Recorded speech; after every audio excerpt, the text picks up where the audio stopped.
अच्छा, आज के हमारे टॉपिक का नाम है जेनेटिक एल्गोरिदम। जेनेटिक एल्गोरिदम एक सर्चिंग एल्गोरिदम है जो कि ऑप्टिमाइजेशन के लिए भी इस्तेमाल होता है। आप लोगों ने पहले कुछ और भी एल्गोरिदम पढ़े होंगे सर्चिंग के पॉइंट ऑफ व्यू से, तो ये भी एक सर्चिंग एल्गोरिदम है। ये किस तरीके से काम करता है उसको समझने के लिए ज़रूरी है कि पहले आप इसके फ्लो चार्ट को समझें कि इसका फ्लो चार्ट कैसे काम करता है। इसमें सबसे पहले हम लोग करते हैं इनिशियलाइजेशन। इनिशियलाइजेशन क्या होती है कि जो हमारे पास डाटा होता है वो डाटे को हम लोग जो है वो एक फॉर्मेट में ले आते हैं।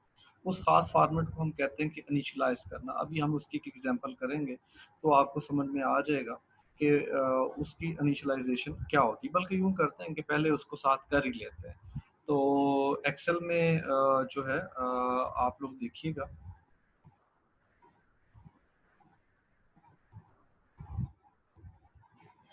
तो इसमें कुछ टर्मिनोलॉजीज यूज होती हैं। हम उस टर्मिनोलॉजीज को भी देख लेते हैं और साथ कैसे इनिशियलाइजेशन करते हैं, ये दोनों चीज़ों को देख लेते हैं। तो हम सपोज करते हैं कि हमारे पास पहला जो एक डाटा आया है वो डाटा कुछ ये वाला आया है। ठीक है, हम अभी उसको बाइनरी में ले रहे हैं। ये कुछ और फॉर्मेट भी हो सकता है, उसको हम किस तरीके से इसमें कन्वर्ट कर सकते हैं ये भी मैं आप लोगों को बाद में बता दूंगा।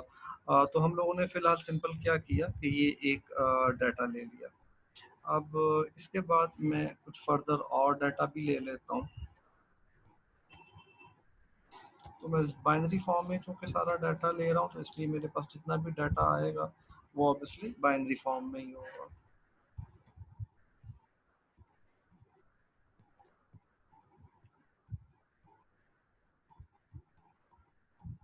तो ये मैंने रैंडमली कुछ वन और जीरोस ले लिए। ठीक है, अब जेनेटिक एल्गोरिदम में होता क्या है, ये चूंकि बायोलॉजिकल जो हम लोग यूज करते हैं टर्मिनोलॉजी, ये उसके पॉइंट ऑफ व्यू से ये यूज की जाती है।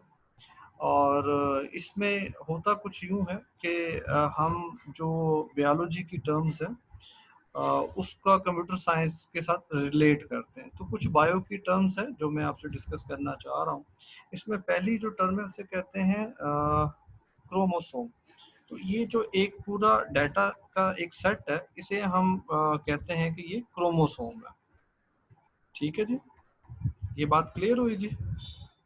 Yes sir. ये दूसरा क्रोमोसोम है, ये तीसरा क्रोमोसोम है, ये चौथा क्रोमोसोम है। तो मैं आप लोगों की आसानी के लिए इस साइड पे लिख के देता हूँ क्रोमोसोम 1, क्रोमोसोम 2, क्रोमोसोम 3, क्रोमोसोम 4।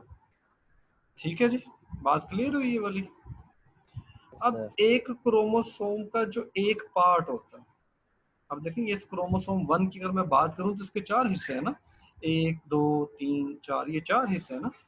तो हर एक हिस्से को हम कहते हैं जीन। ठीक है जी, क्या नाम देते हैं उसको, जीन का नाम देते हैं।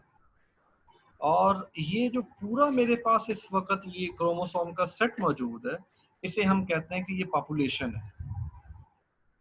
तो यहाँ तक बात क्लियर हुई जी, क्रोमोसोम क्या होता है, जीन्स क्या होता है और पॉपुलेशन क्या होती है।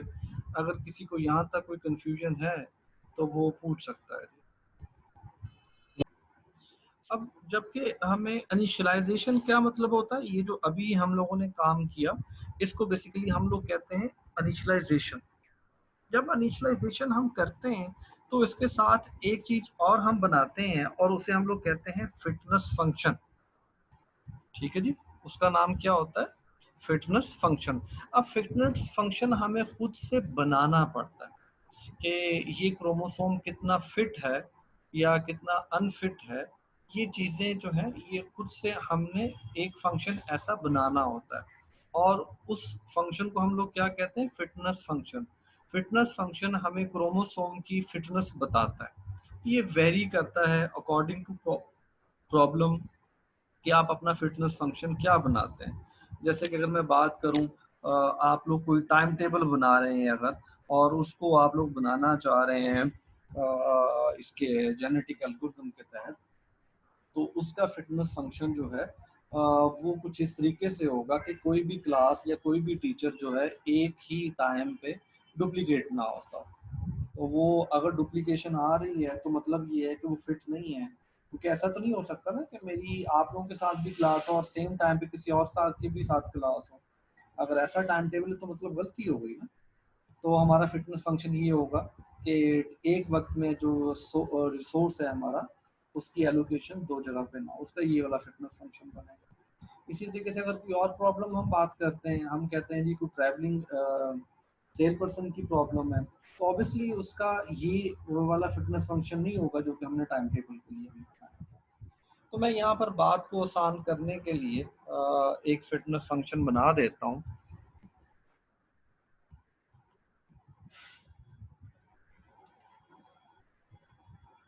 तो हम बात करते हैं जी कि जहाँ पे जो नंबर ऑफ वंस कितने हैं, ये हमारा फिटनेस फंक्शन है। ठीक है जी। तो नंबर ऑफ वंस हमारा क्या है, फिटनेस फंक्शन है। तो ये सम वाली ही बात हो गई। तो ये मैंने फिटनेस फंक्शन की वैल्यूज भी साथ ही लिख दी। मैंने फिटनेस फंक्शन बनाया और फिटनेस फंक्शन के साथ ही मैंने उसकी वैल्यूज जो है वो भी लिख ली थी। यहाँ तक किसी का? अच्छा जी, अब देखिए इसमें इनिशियलाइजेशन के बाद दूसरा पोर्शन क्या आ रहा है, सॉर्ट का। अब हम अपने फिटनेस फंक्शन के लिहाज से इसे सॉर्ट कर लें डाटा को तो भी ठीक है। अगर आप कोई और क्राइटेरिया रखना चाह रहे हैं तो उसके लिहाज से भी आप इसको सॉर्ट कर सकते हैं। जरूरी नहीं है कि सिर्फ फिटनेस फंक्शन के लिहाज से इसको सॉर्ट किया जाए। आप अपनी मर्जी से भी इसको किसी और क्राइटेरिया के तहत जो है सॉर्ट कर सकते हैं। अच्छा, ये भी प्रॉब्लम टू प्रॉब्लम वेरी करता है, कुछ प्रॉब्लम में सॉर्ट करते हैं और कुछ में नहीं करते हैं। लेकिन अभी जो आपके सामने एक एल्गोरिथम आ रहा है, इसमें यही है जी कि आप लोग सॉर्ट जो है कर रहे हैं। अब सॉर्ट करने के बाद बेसिकली इसकी जो है वो सिलेक्शन की जाती है। वो पोर्शन यहाँ पे मिस है, बल्कि मैं इसमें ये सजेस्ट करूँगा कि आप लोग क्या करें, सॉर्ट की जगह पर लिख लें सिलेक्शन। ठीक है, ये सॉर्ट लिखा हुआ है, सॉर्ट की जगह पर क्या लिख रहे हैं, सिलेक्शन। कि आप लोग क्या कर रहे हैं, आप कुछ क्रोमोसोम्स को जो है वो सिलेक्ट कर रहे हैं। ठीक है, तो अब मैं यहाँ पर सपोज ये करता हूँ कि हम लोगों ने दो क्रोमोसोम जो है वो सिलेक्ट कर लिए।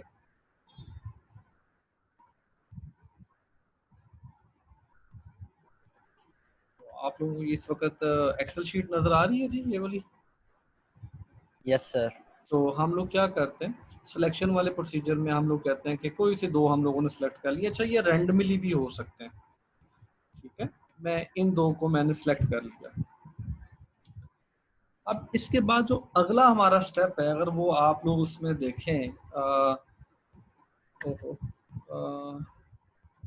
अगर आप यहाँ पे देखें तो यहाँ पे तो देखो मैंने क्या लिखवा दिया इस वक्त, मैंने इसको लिखवा दिया कि यहाँ पर जो है वो हो गया जी सिलेक्शन। तो सिलेक्शन के बाद अब हमारे पास क्या आ रहा है, क्रॉस ओवर।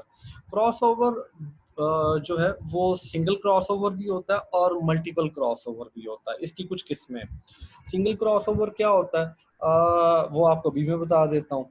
और मल्टीपल आप लोग खुद ब खुद उसकी मतलब समझ जाएंगे कि मल्टीपल क्या होता है। मुझे आप ये बताएं कि इस वक्त मेरे पास टोटल जीन्स कितने हैं, 4 हैं। तो 4 में से आप लोग मुझे ये करें कि कोई एक फिगर बोल दें, 1 to 4 कोई एक फिगर बोल दें। 3 3 बोल दिया, ठीक हो गया। इसका मतलब है 3 बात हमारी आती है यहाँ पे, ऐसे ही है ना? क्यों जी, ये मेरा 3 वाला है ना? Yes sir. अब मैं क्या करूँगा कि पहला जो क्रोमोसोम है, मैं इसको भी साथ लिखता हूँ आपके लिए। पहले वाले क्रोमोसोम की ये दो वैल्यूज जो हैं उसको मैंने शिफ्ट करूंगा क्रोमोसोम 2 पर, और क्रोमोसोम 2 की ये दो वैल्यूज मैंने शिफ्ट कर दी क्रोमोसोम 1 पर। ठीक है जी, क्रॉसओवर हो गया। मैं इसको थोड़ा सा रिपीट करता हूँ। ओरिजिनल ऊपर एज इट इज पड़ा हुआ डाटा, मैं ओरिजिनल डाटा को कट नहीं कर रहा। हम लोगों ने सिलेक्शन की, तो हमारे पास सिलेक्शन में हम लोगों ने क्या किया, पहले वाले दो क्रोमोसोम हम लोगों ने सिलेक्ट कर लिए।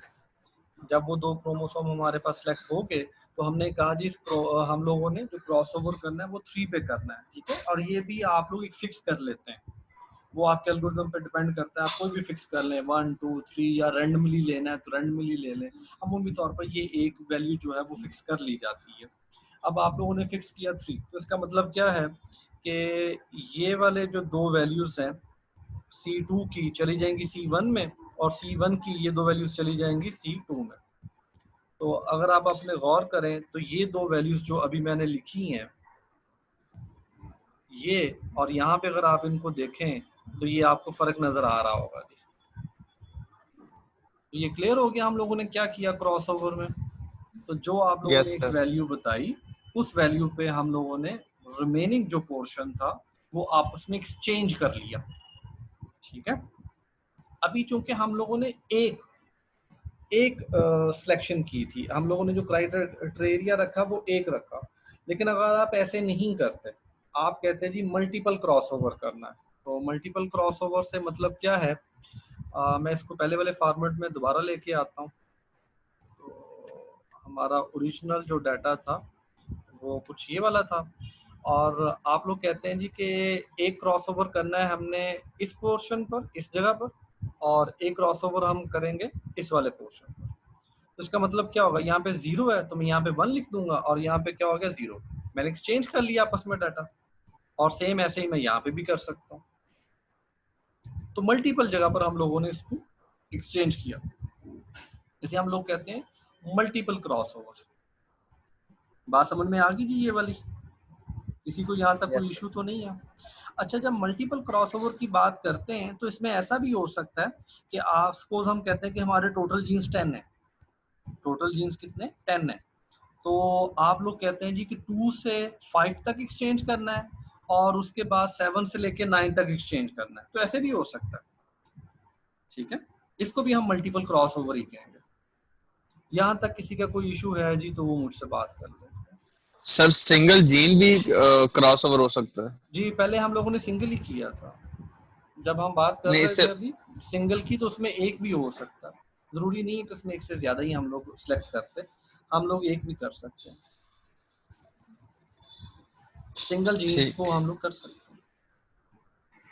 तो इस तरीके से आप लोगों ने जो है वो क्रॉसओवर कर लिया। क्रॉसओवर के बाद ये जो नया अब हमारे पास क्रोमोसोम बन गया, ये नया क्रोमोसोम बन गया ना अब हमारे पास, C1 देखिए नया है, C2 भी नया है, ऐसा ही है, क्योंकि ये पहले से चेंज हो गया।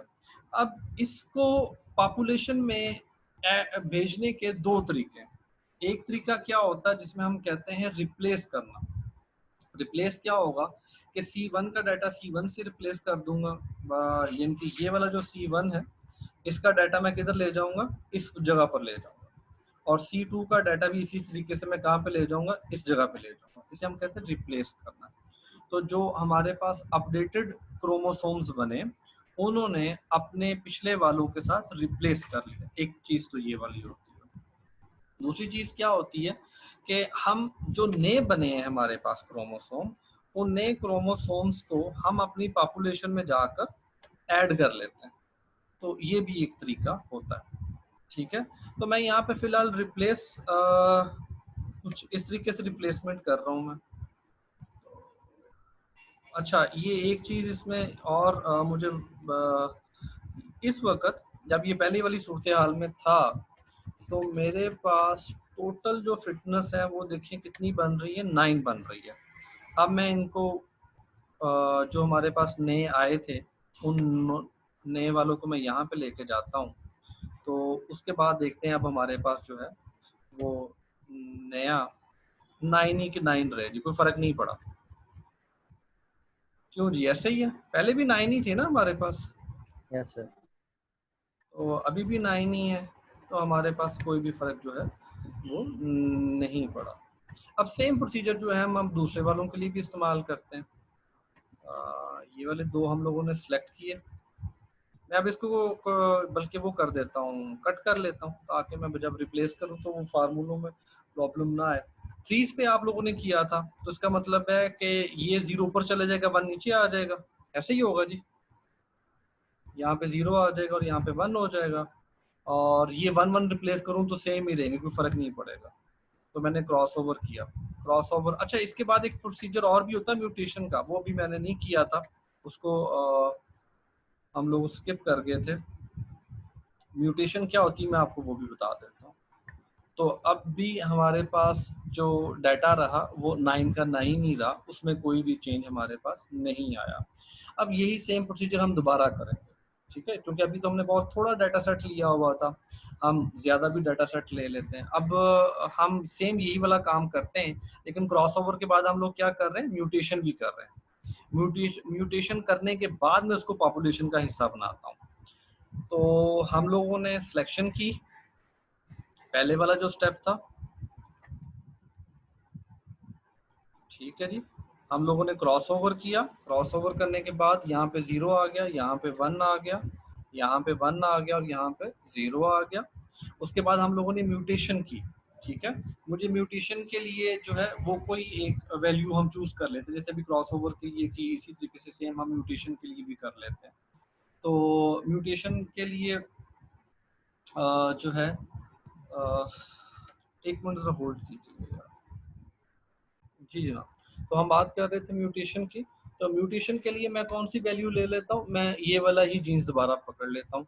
तो मैं इसकी वैल्यू को चेंज कर देता हूँ, और ये 0 तो ऑब्वियसली चेंज करके क्या हो जाएगा, 1 हो जाएगा। तो हमने बाय फोर्स किसी एक जीन की वैल्यू चेंज कर ली। क्रॉसओवर में क्या होता है, दो जीन्स की, दो क्रोमोसोम्स की वैल्यू आपस में रिप्लेस होती हैं, एक दूसरे के साथ एक्सचेंज होती हैं। लेकिन म्यूटेशन में ऐसा नहीं होता। म्यूटेशन में आप किसी खास जीन्स की या नंबर ऑफ जीन्स की वैल्यू चेंज कर देते हो। यहाँ पे चूंकि हमारे पास क्रोमोसोम छोटा था, इसलिए मैंने सिंपल एक जो है जीन उसकी वैल्यू चेंज की।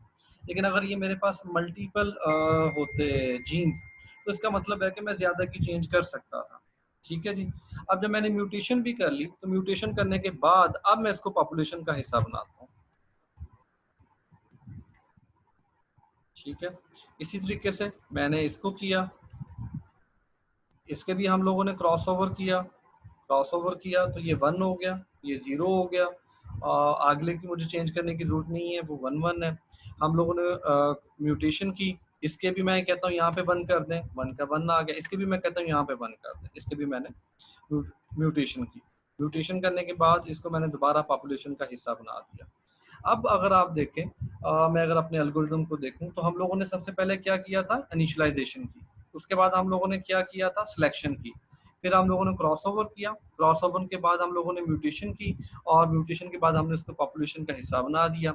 अब जब एक पूरा साइकिल हो गया हमारा, हमने जितना पॉपुलेशन ली थी उस पूरे पॉपुलेशन पे हमने म्यूटेशन तक सारे के सारे काम कर लिए।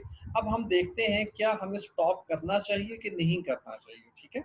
जैसे ही आप एक दफे म्यूटेशन करने के बाद उसको डाटा सेट का हिस्सा बना देते हैं, अपने पॉपुलेशन का हिस्सा बना देते हैं, तो उसके बाद आप लोग क्या करते हैं, क्या हमें रुकना चाहिए कि नहीं रुकना चाहिए। ये फैसला कैसे करते हैं, इसका फैसला होता है जी ये फंक्शन, ये जो फिटनेस फंक्शन की वैल्यू से होता है।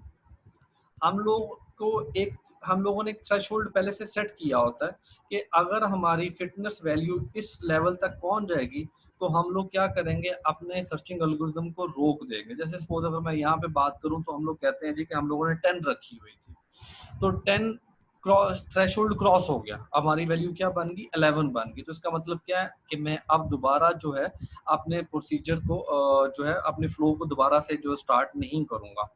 लेकिन अगर सपोज वहां पे 9 की 9 रहती, जैसे कि पहले एक दो एग्जांपल हमने जो की अभी इसी 5 मिनट पहले, तो उसमें भी देखे तो क्या हो गया था, वहां पे 9 का 9 था, तो इसका मतलब क्या होना था, हमने दोबारा ऊपर गए, दोबारा हम लोगों ने सिलेक्शन की। तो इस तरीके से जो है ये बार बार हमारा प्रोसीजर जो है वो चलता रहता है। और जब तक कि हमारी मतलूबा जो है वो हमें वैल्यू नहीं मिल जाती, फिटनेस फंक्शन की वो मतलूबा वैल्यू नहीं मिल जाती, उतनी देर तक जो है हम इस लूप में रहते हैं। और जब वो मतलूबा वैल्यू मिल जाती है, तो हम इस लूप को ब्रेक कर देते हैं। किसी का कोई सवाल है तो वो पूछ सकता है।